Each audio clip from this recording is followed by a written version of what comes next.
All right, boys. Let's move on to the great Scott. That is Paul Craig. Paul Craig made his middleweight debut. The former light heavyweight fighter for the UFC, who has wins over the likes of Nikita Krylov, Shogun Rua, although who was obviously at the end of his career, Kennedy Zichukwu, Magomed Ankalaev, and the current, well, now former champ, Jamal Hill. Drops down 20 pounds to 185 and looks incredible against Andre Muniz.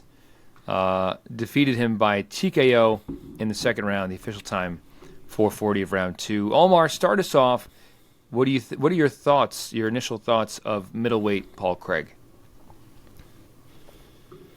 That dude looks great. He looked great at weigh-ins. He looked great during the fight. One could even argue he might have even been maybe even a tad bit smaller than Andre Muniz in there, which I think is very interesting. I mean, looking at him at light heavyweight, I didn't really think he had that much room to cut, but he definitely did because he didn't look drained at all during that fight. I can't really say enough good things about Paul Craig, man. I think that was really one of his best performances that he's ever had in the octagon, and that's saying a lot because he's fought and beaten a lot of great people. But that was one of the fights that I think he was winning almost the entirety of that fight. It wasn't some crazy comeback. It wasn't he got his ass beat for 3 rounds and he submitted the guy. I mean, he was putting it on Andre Muniz even on the feet. He used his length really well. And then once they got down to the ground, you know what I mean? Even in the first round, he was on bottom, but he was still working really well. And by the time we got to the second round, he was able to get on top and he was able to work. And it didn't even end up in a submission. He just got to a point where he was in a dominant position in mount and just rained holy hell down on Andre Muniz.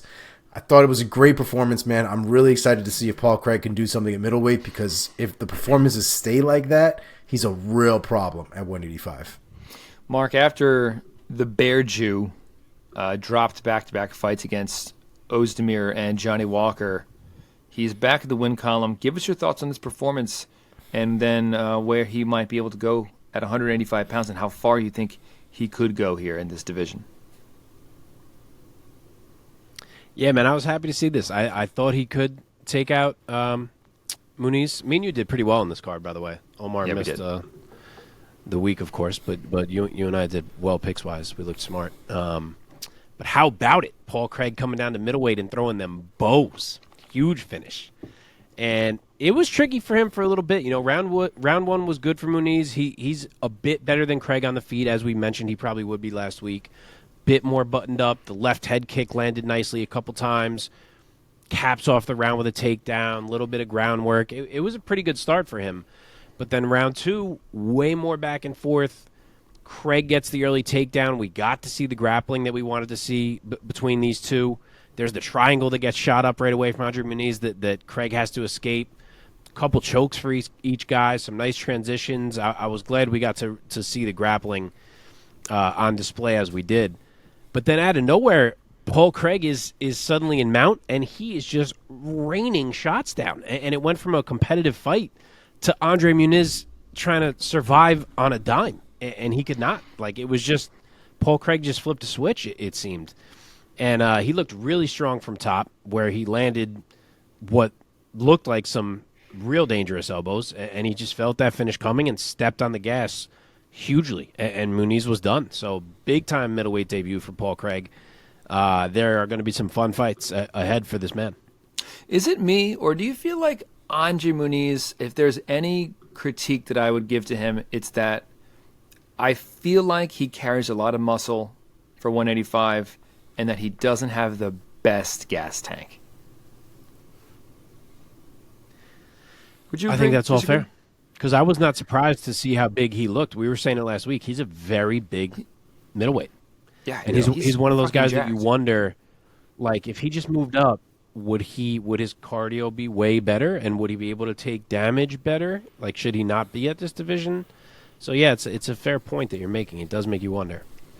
Yeah, he doesn't get like absolutely gassed, but he definitely, his cardio takes a noticeable dip in the middle of the fight. If he doesn't steamroll his opponent, I feel that Muniz, he carries a lot of muscle, and I think that's tiring. But I mean, I'm a fan of Muniz. Don't get me wrong, I think he's a super talented middleweight, and I've always liked his skill set. But if that's one critique I would say for him, it would be that. That being said, let's talk about the winner here, Paul Craig, at 185. This is delicious because I think that middleweight needs a little bit more of this infusion of new talent and new blood, and I love that Paul Craig has moved down. He's a fan favorite, especially in that part of the world, obviously. But I feel like Paul Craig has lots of fans all around because he just seems like an intense guy, and he's a purist's like fighter, if you know what I'm trying to say. That being said, Mark, put on your UFC matchmaker hat. What would you do next with Paul Craig at middleweight? So they didn't rank Paul Craig. I was going to ask you how you felt about that because that shit to me seems wild. Andre Muniz is ranked still. Yep, right now. like 14th. It's enough to drive me absolutely fucking insane. And they still have Paul Craig at lightweight, so I guess maybe at light heavyweight, so maybe that's why they didn't do it. But like, do it. Like, be on top of your shit. I just, as you guys know, I could go on these rants all day about the fucking UFC rankings and the joke that they are. But for what it's worth, he joins my middleweight rankings at number 7. This is a man who has wins over guys like Jamal Hill, Magomed Ankalaev. He just looked great against Muniz. Like, when I was debating, is he above like that Brunson, Dolidze, Hermanson group? I was like, yeah, he's done more in this sport than they have. So he's fairly high in my middleweight rankings. And I don't, if the UFC put him at 10 or 11, I'd be fine with it. But fucking get him in there. Anyway, I think he deserves to be treated like a fairly big deal here, entering the middleweight fray. As Mike said, I think he's great for this division. As I just said, he's a guy who has huge wins over guys like Jamal Hill. I won't jump him right into one of these top guys. I will say one more against like an established top 10 middleweight. And my mind went very quickly to Jack Hermanson. I just think he and Paul Craig make for a perfect matchup, and that Hermanson is a really good litmus test to show us exactly how much of a factor Paul Craig can be at this division. And if he passes that one with flying colors, then you go. But I think that's a great test. Okay. Omar, any other ideas? I don't hate it. I did throw Brendan Allen into mine. I think it's just a fun fight. I didn't realize you had him ranked nearly as high. I went off of what was on Ranking MMA, and they had Where'd they have him? 15. They had him tied for 15 with Brendan Allen. I don't get that. Yeah, so he's below Chris Curtis and Imavov and Gastelum and Hermanson and stuff like that. Hermanson was my initial first choice, and then when I saw how low he was in the 15, I was like, maybe it's a little too high. Especially seeing that the UFC didn't have him ranked at all, which I thought was absolutely wild. Yeah. But Brendan Allen was the one I landed on. I mean, it's again, and I thought about that fight also. It's fair to me if he doesn't get ranked that high, because I get it. Okay, the things are in another division. Maybe you don't want to go crazy with the rankings before he gets some more wins at middleweight. To me, I was strongly factoring in that he's beaten these guys like Ankalaev and Hill, just because I felt like the overall resume was better than Roman Dolidze's overall resume. So I felt like I had to put him in front of him. But if you don't want to do that, totally fine. I get it. Rank him, 10 or 11 or whatever it is. But he's got to be in the fucking rankings if you have Andre Muniz in the rankings. I agree. Yeah. Did we match up Muniz? We did not. Do it. Actually did not even think about one for him. Ooh, but I have one, I believe. I don't know if he has a fight. But Muniz hasn't looked great in a couple fights. I mean, he hasn't looked awful either, but even his win over Uriah Hall I wasn't thrilled about. So I think he's due for a little step back. I will throw out Gerald Mearshart and hope that they grapple. Okay, Omar, any other ideas for what's next for him? Great fight. I would like to use Andre Muniz at this point as a stepping stone for somebody for Mr. Anthony Fluffy Hernandez. I think that's a great fight.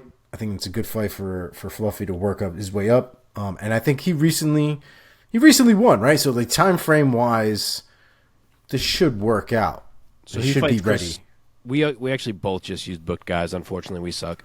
Anthony Hernandez fights Chris Curtis in September, and Gerald Mearshart fights Andre Petrosky in August. All right, trash. So, hey, I'll adjust mine to the winner of Mearshart and Petrosky. I think that works either way. For sure. Yeah. I guess I'll probably go with the winner then for Fluffy and who's the other one? Chris Curtis. Chris Curtis. Poor Chris Curtis. I think he's going to lose that fight too. Jesus. Yeah. But yes, Mike. Shall we move on? Okay. Let us do it. Do it. Let's move on.